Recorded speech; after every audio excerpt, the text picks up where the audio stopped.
Hey kids, Mr. Victor here. I have a new book for you today. This one is one of my favorites from when I was a kid. It is Corduroy. Be good listeners, okay?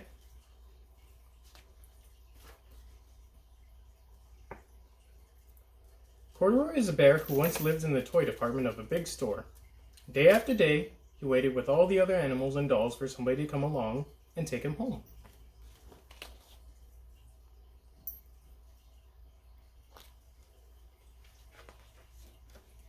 The store was always filled with shoppers buying all sorts of things, but no one ever seemed to want a small bear in green overalls. Then one morning, a little girl stopped and looked straight into Corduroy's bright eyes. "Oh, Mommy," she said, "look, there's the very bear I've always wanted." "Not today, dear," her mother sighed. "I've spent too much already. Besides, he doesn't look new. He's lost the button to one of his shoulder straps."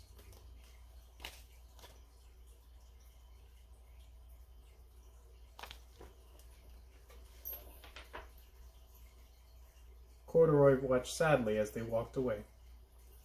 "I didn't know I'd lost the button," he said to himself. "Tonight I'll go and see if I can find it."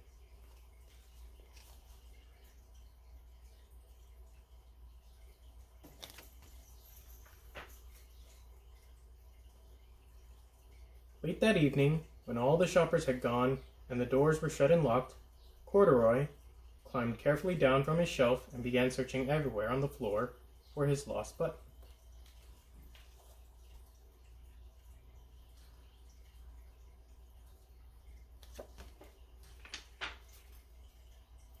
Suddenly he felt the floor moving under him.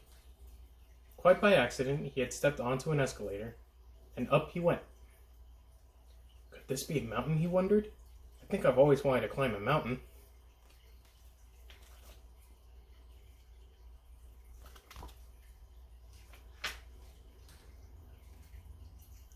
He stepped off the escalator as it reached the next floor, and there before his eyes was a most amazing sight. Tables and chairs and lamps and sofas and rows of beds. "This must be a palace," Corduroy gasped. "I guess I've always wanted to live in a palace."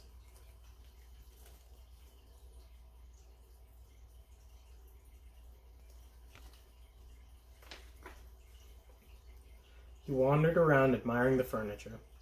"This must be a bed," he said. "I've always wanted to sleep in a bed." And up he crawled onto a large, thick mattress. All at once, he saw something small and round. "Why, here's my button," he cried, and he tried to pick it up. But like all the other buttons on the mattress, it was tied down tight.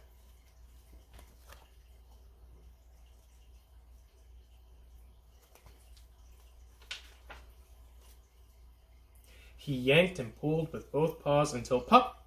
Off came the button, and off the mattress, Corduroy toppled, bang, into a tall floor lamp. Over it fell with a crash.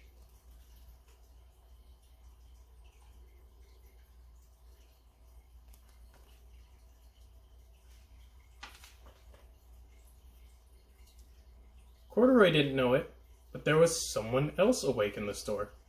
The night watchman was going his rounds on the floor above. When he heard the crash, he came dashing down the escalator. "Now who in the world did that?" he exclaimed. "Somebody must be hiding around here." Uh-oh. Looks like Corduroy might be in some trouble here.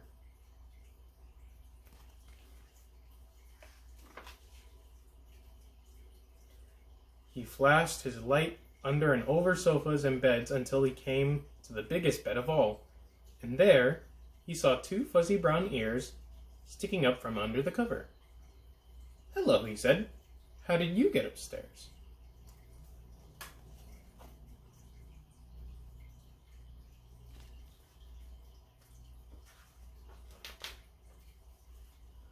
The night watchman tucked Corduroy under his arm and carried him down the escalator, and set him on the shelf in the toy department with the other animals and dolls.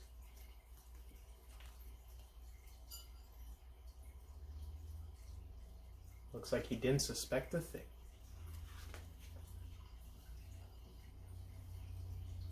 Corduroy was just waking up when the first customers came into the store in the morning, and there, Looking at him with a wide, warm smile was the same little girl he'd seen only the day before.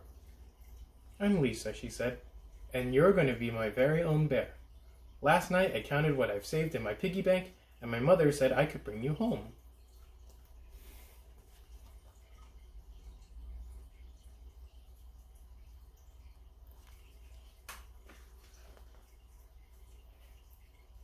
"Shall I put him in a box for you?" the saleslady asked.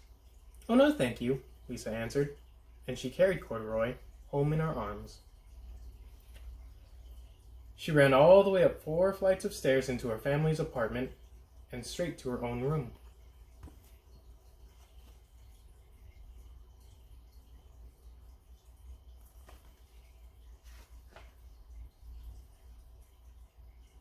Corduroy blinked.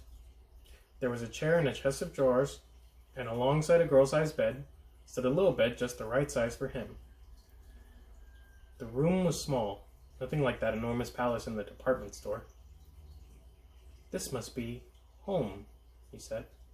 "I know I've always wanted a home." Lisa sat down with Corduroy on her lap and began to sew a button on his overalls.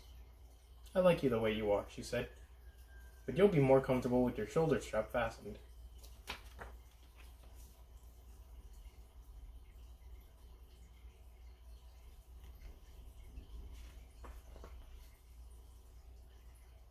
"You must be a friend," said Corduroy. "I've always wanted a friend." "Me too," said Lisa, and gave him a big hug.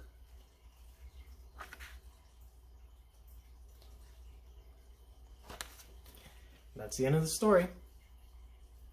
I'll have some more stories for all of you next week, but until then, remember, eat all of the food on your plate later, wash your hands, drink lots of water, and be good listeners to your parents, okay? Have a good weekend, kids.